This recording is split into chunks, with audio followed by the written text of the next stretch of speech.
Assalamualaikum warahmatullahi wabarakatuh. Waalaikumsalam warahmatullahi wabarakatuh. Alhamdulillahirabbil alamin. Rabbi shrah li sadri wa yassir li amri wahlul 'uqdatam min lisani yafqahu qawli. Asyhadu an la ilaha illallah wahdahu la syarikalah wa asyhadu anna Muhammadan abduhu wa rasuluhu la nabiyya ba'da amma ba'du. Baiklah Bapak, Ibu-ibu, namanya ibu-ibu guru hebat. Pada kesempatan ini saya akan menampilkan aksi nyata modul 1.4, yaitu tentang budaya positif. Di sini kita berbagi pemahaman dan pengalaman dalam menerapkan budaya positif sebagai tugas calon guru penggerak angkatan 8 SDN 02 Sari Kabupaten Agam. Sebelum kita mulai, marilah kita buka acara ini dengan membacakan basmalah. Bismillahirrahmanirrahim. Baiklah ibu-ibu guru hebat, di sini berbagi pemahaman dan pengalaman dalam menerapkan budaya positif di SDN 02 Sari. Di sini contohnya budaya positif yaitu budaya merupakan nilai-nilai atau keyakinan yang terlihat dari sikap keseharian seluruh elemen sekolah sehingga menuntun murid untuk dapat berkembang sesuai kodratnya. Di sini kita contohkan, di sini ada anak mencuci tangan, PHBS, perilaku hidup bersih, yaitu mencuci tangan. Ini termasuk budaya positif yang sudah ada di sekolah kita. Di sini juga yang kedua, anak berinfak. Ini sudah kita praktekkan setiap hari, anak kita berinfak.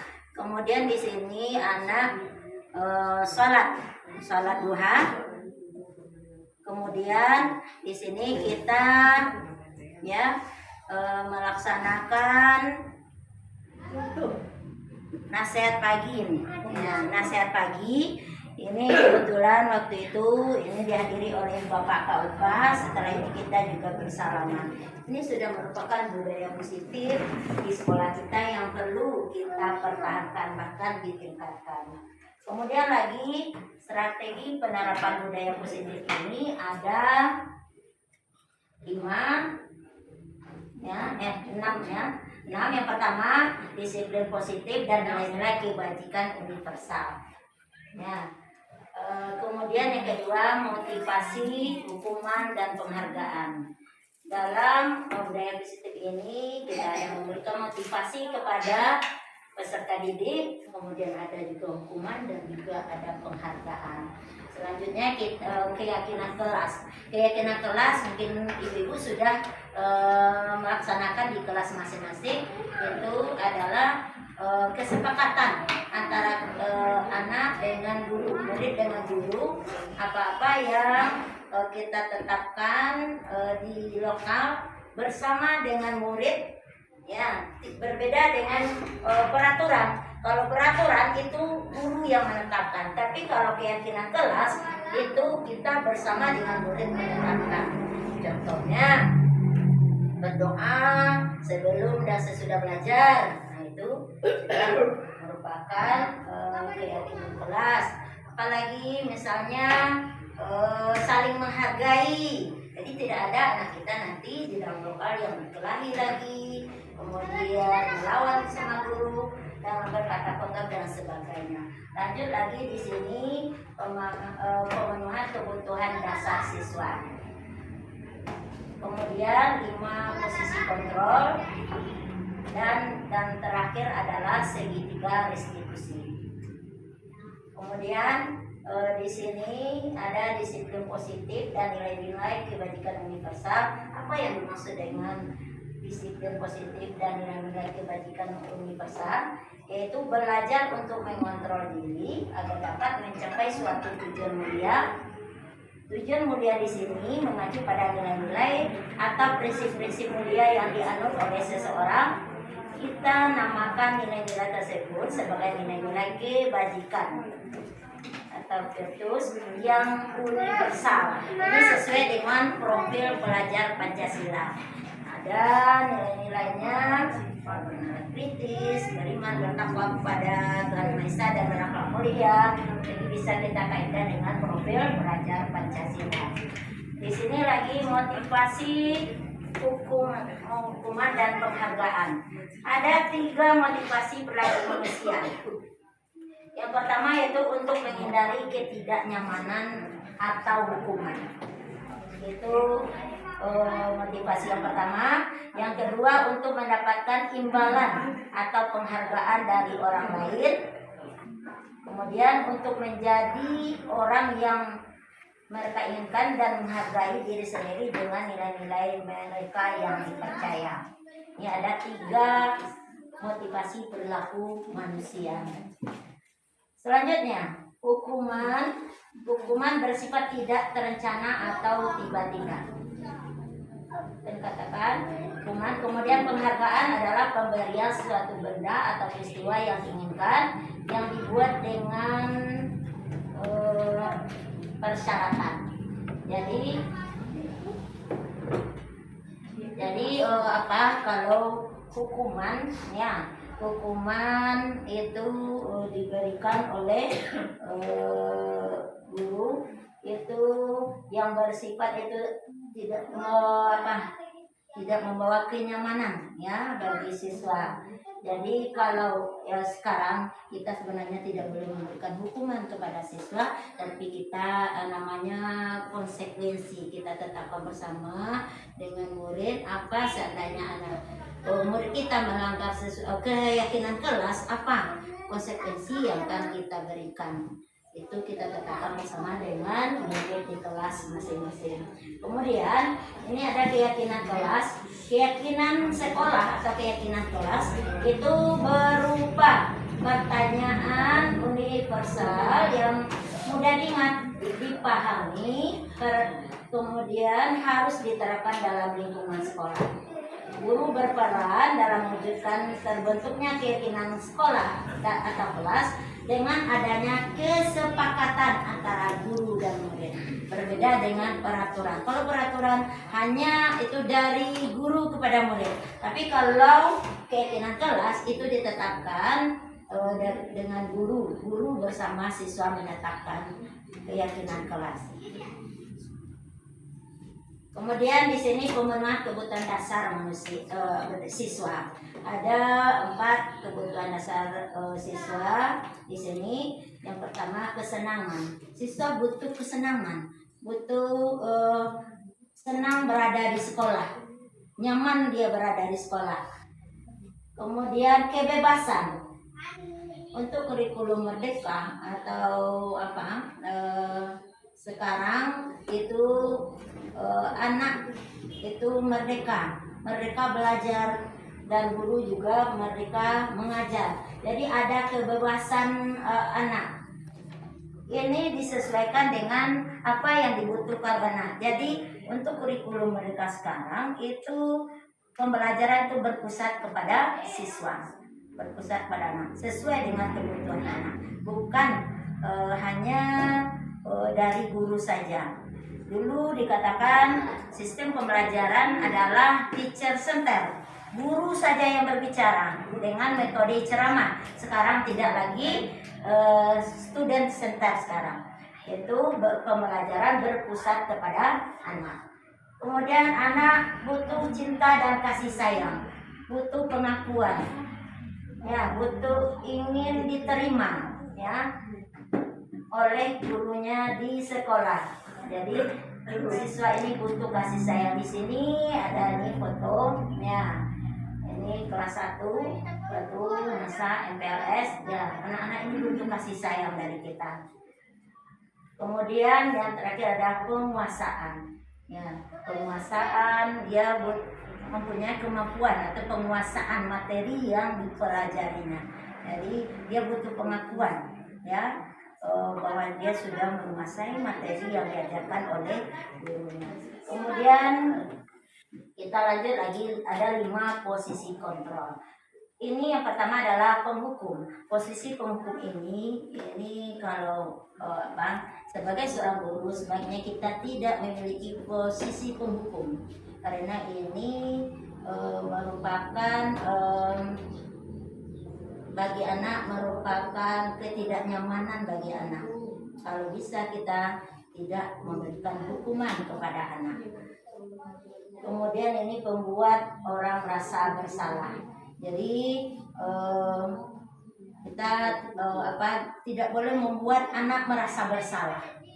Kemudian tidak boleh menyalahkan anak, ya sebab sesuai dengan tema kita sekarang, pembelajaran itu berpusat kepada anak, bukan berpusat kepada guru. Kemudian di sini ada posisi teman.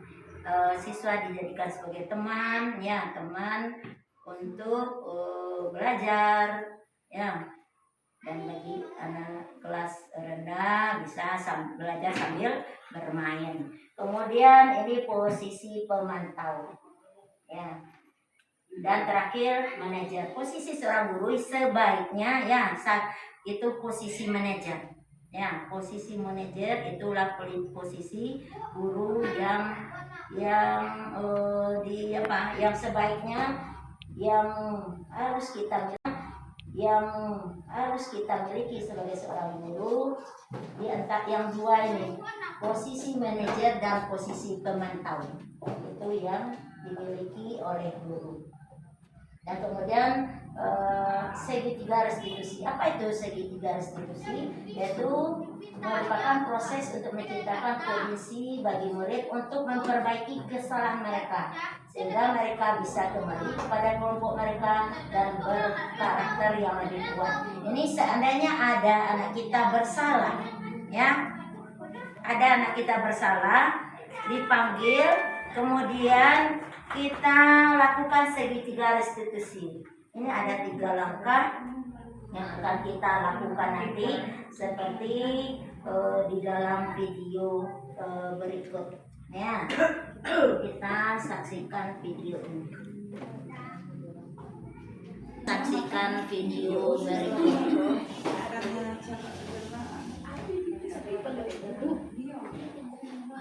Oke, 1, 2, 3. Assalamualaikum Bu. Waalaikumsalam Naswa. Ibu dengar Naswa sering datang terlambat ya? Iya Bu. Sudah berapa kali Naswa datang terlambat? Sekali Bu. Apakah dengan datang terlambat itu satu kesalahan Naswa? Baik Naswa. Pasti sama melakukan kesalahan. Yang terpenting adalah kita dapat belajar dari kesalahan itu dan mau memperbaikinya. Sekarang kita carikan solusinya ya Naswa. Ya Bu. Naswa datang terlambat pasti ada alasannya. Ada Bu. Naswa datang terlambat karena Naswa bermain dengan kakak Naswa sampai larut malam Bu. Naswa tahu kegiatan kelas yang sudah kita sepakati. Tahu Bu. Kalau datang terlambat sesuai dengan keyakinan kelas atau tidak Naswa? Tidak Bu. Iya Mak. Menurut Naswa keyakinan kelas apa yang menurut Naswa disiplin itu penting apa tidak? Penting Bu. Karena dengan disiplin kita dapat datang ke sekolah tepat waktu dan menghargai waktu Bu. Betul sekali Naswa. Menghargai waktu itu dapat melatih kepedulian, menghargai orang-orang di sekitar kita dan pekerjaan kita tidak menumpuk.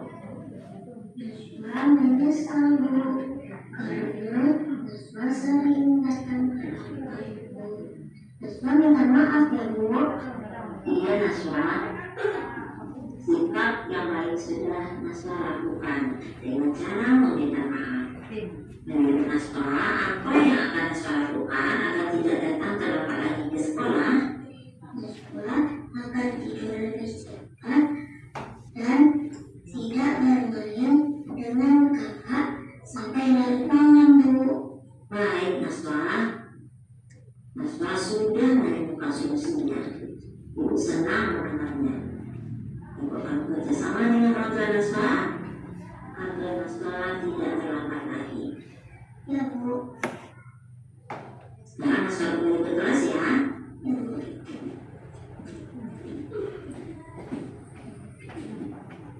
Baiklah Ibu, itu adalah video tentang praktek segitiga restitusi. Jadi dan seandainya ada anak kita bersalah, maka kita lakukan segitiga restitusi, yaitu yang pertama apa itu? Kita menstabilkan identitas dulu. Ya, menstabilkan identitas, misalnya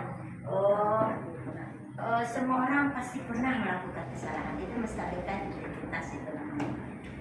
Ya, semua orang pasti pernah melakukan kesalahan, tetapi tergantung pada kita bagaimana kita memperbaikinya, bagaimana kita mau kembali kepada yang sebenarnya. Kemudian validasi tindakan yang salah. Apa itu validasi tindakan yang salah? Misalnya, tentu kamu punya alasan kenapa kamu terlambat. Nah, itu validasi tindakan salah. Tentu kamu punya alasan kenapa kamu melakukan kesalahan tersebut. Itu namanya validasi tindakan yang salah. Kemudian apa lagi? Kita menanyakan keyakinan kelas mana yang dilanggar. Jadi datangnya dari anak. Ya, datangnya dari anak. Keyakinan kelas yang itu. Jadi dia tahu keyakinan itu. Jadi bagaimana solusinya? Kita minta kepada anak untuk mencarikan solusi apa seharusnya yang dilakukan. Jadi anak kita tidak ada merasa disalahkan, tidak tidak merasa dihukum. Nah, jadi itu yang dikatakan dengan segitiga restitusi. Bisa ya seperti yang kita saksikan tadi. Jadi anak merasa nyaman, jadi tidak merasa disalahkan, tidak merasa dihukum. Nah, jadi kita praktekkan seperti itu jika anak-anak kita ada yang melakukan kesalahan. Dan mungkin itu yang yang dapat disampaikan. Kita dapat berbagi praktek baik ya. Bagaimana Ibu ada yang mau ditanyakan? Ya, silakan Bu ini. Ini Bu, sedikit mau ditanyakan di sini tentang segitiga restitusi ini. Ya. Di dalam segitiga restitusi tadi berdasarkan video yang Ibu tampilkan tadi, berarti anak yang bermasalah langsung istilahnya di sini guru juga berpartisipasi atau berperan sebagai guru bimbingan konseling gitu. Jadi di situ berarti guru yang menggali apa masalah yang ada pada anak. Jadi anak itu sendirilah yang akan menemukan jawabannya. Ya, jawabannya. Jadi seperti itu ya. Jadi anak diajar untuk memecahkan masalah yang memecahkan masalahnya sendiri. Ya, jika dia melakukan kesalahan, apa kira-kira apa solusinya yang bisa dilakukan? Jadi anak sudah berpikir kritis, dia yang bersalah, dia yang mencarikan solusinya. Jadi anak tidak merasa disalahkan, disudutkan karena dia berbuat kesalahan.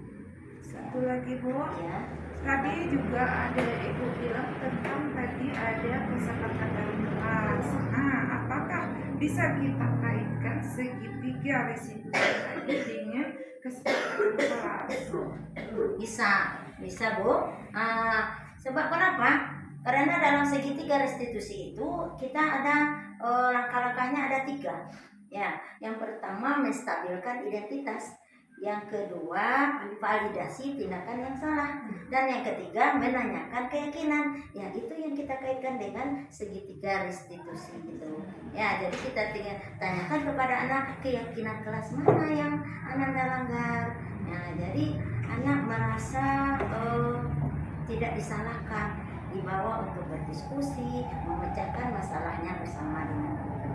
Jadi anak mungkin lebih merasa nyaman seperti ini daripada kita kenapa kamu lakukan ini? Apa salah kamu? Silakan nah, kita tidak seperti itu lagi.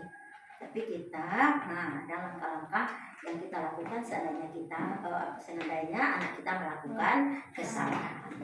Berarti di sini juga menanamkan sikap tanggung jawab kepada anak ya Bu. Setelah ditetapkan kesepakatan kelas, ada juga segitiga resolusi tadi. Nah, jadi anak merasa bertanggung jawab. Oh iya, inilah kesepakatan kelas kita. Berarti saya melanggar, saya bertanggung jawab. Iya, betul sekali buat ini. Memang begitu. Ya, mengajar anak kita, mendidik anak kita bertanggung jawab, kemudian jujur. Kan dia mengatakan itu, kenapa dia melakukan ini, kenapa apa yang dilakukan, apakah sesuai dengan kesepakatan kelas kita, apa yang dilanggar, dia menjawab dengan jujur. Jadi rasa tanggung jawab, disiplin, ya, kemudian percaya diri juga, banyak karakter yang bisa ditumbuhkan, ditanamkan dalam segitiga restitusi ini. Ya. Bagaimana Ibu yang lain, ada yang mau ditanyakan? Tadi rencana mau bertanya pertanyaan juga, Iya. tapi sudah terjawab dari pertanyaan itu memang tadi. Iya. Memang bagus. Terima kasih. Memang Tepuk tangan. Terima kasih. Ya, terima kasih atas pertanyaan yang mau ditanyakan. tadi rencana mau bertanya pertanyaan juga, Iya. tapi sudah terjawab dari pertanyaan itu memang tadi. Iya. Memang bagus. Terima kasih. Memang Tepuk tangan. Terima kasih. Ya, terima kasih atas partisipasi ibu semua. Mudah-mudahan ke depan kita dapat mempraktekkan ini yang membuat rasa nyaman bagi anak kita, sesuai dengan sekolah kita, sekolah penggerak, kemudian dan kurikulum IKM itu pembelajaran berpusat pada peserta didik. Jadi tidak ada rasanya anak itu takut pergi sekolah, tidak ada lagi. Takut kena marah, tidak ada lagi ya. Karena posisi kita ambil tadi posisi manajer ya, posisi yang paling baik untuk guru itu ada posisi manajer. Jadi kita tidak menyalahkan anak lagi ya. Bu, sedikit Bu, barangkali nanti Ibu bisa memberikan kami langkah-langkah dalam berdiskusi dengan anak balita, karena Ibu tadi mengatakan kan ada langkah-langkahnya untuk berdiskusi dengan anak. Karena kalau ada sebagian anak Ibu yang ingin kita tanyakan, dia kadang tidak mau jujur atau tidak mau bicara. Kadang kalau masalahnya agak berat, dia kadang itu menangis terlebih dahulu. Jadi kalau dia sudah menangis kan istilahnya kita sudah termasuk menzalimi anak itu. Iya. Jadi sebelum terjadi itu kita istilahnya komunikasinya bagus gitu, sehingga anak tidak terpojokkan. Nanti Ibu bermurah hati ya Ibu ya. Berbagi ya, iya. Berbagi. Kita di sini memang ya betul Ibu. Terima kasih Ibu Aida. Kita memang disuruh itu berbagi praktik baik. Ya mudah-mudahan dalam diskusi ya, anak sudah biasa anak itu takut mengeluarkan pendapatnya, sekarang anak sudah percaya diri. Ya. Ya. Jadi percaya diri, tidak ada rasa takut lagi untuk mengeluarkan pendapat. Kemudian anak berani menyampaikan pendapatnya, walaupun pendapatnya salah atau benar itu nanti kita apakan kan. Yang penting dia mau berbicara, rasa percaya diri, beraninya, nah itu kita munculkan lagi. Nah, dengan langkah-langkah yang kita sampaikan tadi. Terima kasih ya Ibu. Iya sama-sama. Ada. Iya. Tadi sesuai dengan video yang sudah Ibu tampilkan tadi. Iya. Di sini saya menangkap satu pengalaman. Berarti jika ada anak yang melanggar suatu peraturan, berarti kita panggil dia ya Bu secara empat mata. Jangan kita beri dia seperti seperti dekat-dekat kan bisa menjaga bisa mental anak itu bisa Karena mentalnya. Ya betul sekali Bu. Bu Yanti, kalau anak bersalah kita tidak boleh memarahi di depan teman-temannya. Sebab kenapa? Dia merasa malu. Iya. Ya, merasa malu dengan teman-teman yang lain, kemudian rasa minder nanti. Iya. Nah, jadi kita panggil untuk segitiga restitusi ini memang harus tempat mata. Kita harus memanggil dia ke ruang BP, kemudian kita beri langkah-langkah yang tadi. Nah, Berarti dari hati ke hati gitu iya. ya, Bu. Jadi dia tidak merasa dizalimi, Iya. tidak merasa malu dengan teman-temannya, dan juga tidak merasa minder. Ya, terima kasih ya Bu Yanti ya. Nah, Sama-sama, Ibu. ada lagi Bu. Nah, silakan Bu Dewi. Assalamualaikum warahmatullahi wabarakatuh. Waalaikumsalam warahmatullahi wabarakatuh. Topik yang dibahas dari tadi sangat menarik bagi saya. Kenapa? Karena memang metode pembelajaran dahulu dengan sekarang jauh berbeda sekali. Iya, betul sekali. Kalau sekarang kan banyak pendekatannya secara persuasif untuk anak dalam hal apapun. Dan mungkin yang lebih menonjolnya mungkin emosional anak dengan kita lebih dekat lagi gitu. Nah, di sini yang pengen saya tanyakan, Bu, apakah ini penerapan yang seperti ini khusus di SD saja atau SMP atau SMA? Baik, Bu Dewi, terima kasih ya Bu Dewi atas tanggapannya. Sebenarnya pelaksanaan segitiga restitusi ini bukan untuk SD saja. Ya, untuk semua jenjang pendidikan memang harus kita laksanakan bersama. Kalau dalam IKM ini kan ada 3 fase itu. Fase A, kalau untuk SD ada 3 fase, A, B, C. Kemudian untuk tingkat SMP kan juga ada ya, fase selanjutnya fase B, kemudian fase D, kemudian ke SMA juga. Jadi untuk semua jenjang pendidikan bagus sekali kita terapkan hal seperti ini. Kenapa? Karena berpengaruh sekali untuk mental anak. Ya, perkembangan mental atau psikis anak ya, itu sangat berpengaruh. Kenapa? Karena anak kalau sudah dicap bersalah, itu dia merasa percaya dirinya hilang gitu. Jadi kita sudah menzalim anak, kemudian kemudian mungkin ada pendapatnya dia tidak mau lagi. Kalau seandainya kita diskusi, dia diam saja, tidak mau dia. Kenapa? Karena dia merasa tidak dihargai, percaya dirinya hilang gitu. Tapi kalau kita sudah bersama-sama dengan anak, baik itu menetapkan keyakinan kelas, kemudian melaksanakan segitiga restitusi tadi, itu anak sudah merasa nyaman dengan kita itu. Mungkin anak tidak ada lagi yang malas-malas sekolah lagi, tidak ada yang merasa takut dan tampil percaya diri. Ya. Terima kasih Bu Dewi ya. Ya.